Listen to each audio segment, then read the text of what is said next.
American રાષ્ટ્રપ્રમુખ Donald ટ્રમ્પે લાદેલા reciprocal tariff પર અમેરિકન સુપ્રીમ કોર્ટે વધુ એકવાર ચુકાદો ટાળ્યો। સુપ્રીમે ટેરિફ મુદ્દે સતત બીજી વખત નિર્ણય ટાળ્યો છે। અગાઉ 9મી જાન્યુઆરીએ પણ કોર્ટે આ કેસમાં ચુકાદો આપવાનું ટાળ્યું હતું। હવે આ કેસ પર ચુકાદો ક્યારે આવશે તે અંગે કોર્ટ તરફથી કંઈ પણ સ્પષ્ટતા કરવામાં આવી નથી। સુપ્રીમ કોર્ટે બુધવારે 3 અન્ય કેસમાં ચુકાદા જરૂર આપ્યા, પરંતુ ટેરિફ અંગેના કેસ પર ન તો કોઈ ચર્ચા થઈ કે ન તો સ્પષ્ટતા કરવામાં આવી કે આગામી સુનાવણી ક્યારે હાથ ધરાશે। હાલ આ મામલો અનિશ્ચિતતામાં ફસાયેલો છે। ટ્રમ્પે ટેરિફને યોગ્ય ઠેરવવા માટે 1977ના ઇન્ટરનેશનલ ઇમરજન્સી ઇકોનોમિક પાવર્સ એક્ટનો ઉપયોગ કર્યો હતો અને વ્યાપારિક નુકસાન તથા ફેન્ટેનિલ જેવા બિનકાયદેસર ડ્રગની તસ્કરીને રાષ્ટ્રીય કટોકટી ગણાવી હતી।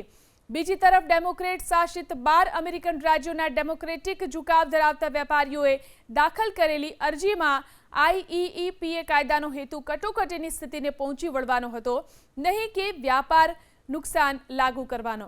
અરજદારોનો તર્ક છે કે ટેરિફ નિર્ધારિત કરવાનો અધિકાર મુખ્યત્વે કોંગ્રેસ પાસે છે, રાષ્ટ્રપ્રમુખ પાસે નહીં। અગાઉ પણ નીચલી ફેડરલ કોર્ટે ટ્રમ્પ સરકારના અનેક ટેરિફને ગેરબંધારણીય ગણાવ્યા હતા। ત્યારબાદ આ મામલો સુપ્રીમ કોર્ટમાં પહોંચ્યો હતો।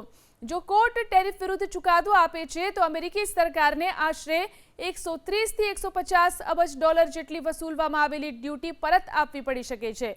ખુદ ટ્રમ્પે સોશિયલ મીડિયા પર ચેતવણી આપી હતી કે જો સરકાર આ કેસ હારે છે તો તે દેશ માટે આર્થિક કટોકટી સાબિત થશે।